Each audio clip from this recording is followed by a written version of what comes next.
Ever wonder how websites get their names? Some are kind of obvious, right? Yeah. But others, like Domain Sherpa, not so much. Hmm. Today we're going deep on the story behind Domain Sherpa, a site all about, you guessed it, domain names. That's interesting. We'll be looking at an article by their founder to see if there are any insights there for anyone who's, well, had to come up with a name for something. I'm sure we've all been there. Oh, yeah. Naming things is tough. What's interesting to me about these kinds of stories is they often reveal a company's core values and vision, like right from the start. Definitely. So Domain Sherpa's mission statement was to be the unbiased, authoritative source for, well, everything domain names. Okay. Seems pretty straightforward, wouldn't you say? Yeah, it is. But don't underestimate a clear mission statement. It's like a compass for every decision a company makes. And it definitely played a big role in how they came up with their name. Okay, so they took this mission seriously, laying out 7, count them, 7 Yeah. criteria Yeah. for the perfect name. It had to, like, reflect their mission, be memorable, work on social media. The list goes on and on. Wow. It's kind of exhausting even thinking about it. Yeah, I bet. But I guess that's how committed they were to getting it right. Right. It reminds me of when I was trying to name my band. I'm talking about decision paralysis. Oh, yeah. But it's so important to get it right because a name is so much more than just a word, It's Absolutely. like it shapes how people see a brand. So how did they go from a blank page to Domain Sherpa? They brainstormed 98 names. 98. Wow. Talk about a brain dump. Uh-huh. One of the names they considered was Domain. Clearly somebody was hungry, so did they just, like, I don't know, throw darts at a board full of words or something? No, not really. I mean, at first, brainstorming is really all about quantity over quality. You just got to let those ideas flow, no matter how crazy they might seem. Later, you can kind of go back through everything and see what gems came out of it. All right, so how'd they go from 98 down to just 1? Well, they used something called the N3 voting system. I have to admit that sounded a little strange to me at first, too. Oh, yeah. But it's actually pretty clever. Let's say you've got 9 options. With N3, each person only gets 3 votes. Okay. So you can't just spread your votes thin. You have to really think about which ones are your absolute favorites. So it's like a pressure cooker for making decisions. That's a great way to put it. And it worked. This system led them to 3 top contenders: Domain Brain, Domain Zone, and, of course, Domain Sherpa. Okay, so those all sound like good options to me, but I'm guessing it wasn't all smooth sailing from there. Well, this is where things get a little interesting. They took the, I think, really crucial step of making sure that none of the names were already trademarked and that they were actually available to use. That's something a lot of people don't think about. Yeah, I think you're right. But luckily, there's a tool for that. Namecheck.com is great. You can use it to check if a name's already being used or if it's trademarked. So that's really important for anyone out there choosing a name today. Extremely. You don't want to run into any legal trouble. So they ran their 3 names through namecheck.com, and I bet they were in for a bit of a surprise. Oh, they definitely were. Domain Brain and Domain Zone, tons of conflicts. Yep. And Domain Sherpa.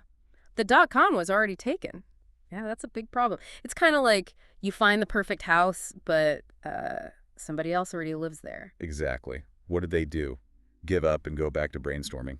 They didn't. Actually, they found DomainSherpa.com was for sale on a site called Cedo.com, which is like a marketplace for buying and selling domain names. Oh, okay. So it's like a digital real estate market. Yeah, that's a good way to think about it. So, normally domain names cost like $8 to register. But when a name is already taken, especially if it's a really good one, the price can go way up. How much were they asking for DomainSherpa.com? The owner wanted $500. Wow. And remember, this was back in 2011, so that was a lot of money. I bet that was a tough decision. Yeah. On the one hand, they had the perfect name. On the other hand, they had a pretty big price tag.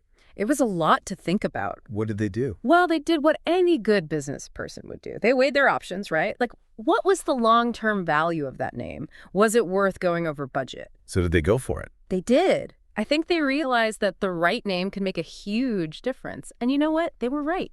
Domain Sherpa is now a leading website in the domain name world. That name, it's memorable, it's unique, and it just fits their mission perfectly. It just goes to show that sometimes that perfect name really is worth the investment. I think that's a great takeaway for anybody out there who's starting a business or launching a new project, right? Absolutely. And it's not even always about the money. Sometimes finding the right name means being flexible and creative. I mean, they had to change their plan, right? They were looking for a name that was completely available, but by being willing to negotiate and, spend a little bit more, they ended up with a name that's now like synonymous with their brand. Okay, so let's do a quick recap. What are the big takeaways here from Domain Sherpa's naming journey? Well, I'd say the first one is the importance of having a clear mission statement. It's really a guide through the whole process. Yeah, it's like a roadmap. Exactly. The second takeaway is don't be afraid to brainstorm. Even if you come up with a ton of ideas that seem a little crazy, you never know what'll come out of it. Okay, so brainstorm, brainstorm, brainstorm. Yep, yep.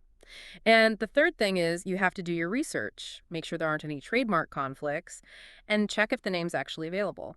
A tool like namecheck.com can save you so much trouble down the road. Don't skip the due diligence. Exactly. And I guess finally, don't be afraid to, be strategic and flexible. Sometimes you got to put in a little extra work, spend a little bit more to get that perfect name. Yeah, that's right. I think this story is a good reminder that the name you choose isn't just a label. It represents your brand, your values, everything. Yeah, it's really fascinating, isn't it? How much goes into choosing a name? It really is. It's like this blend of creativity and strategy and, just a little bit of luck. So for anyone listening who's struggling to come up with a name for their new project or business, what would you say is the most important thing they can learn from Domain Sherpa's story? Hmm.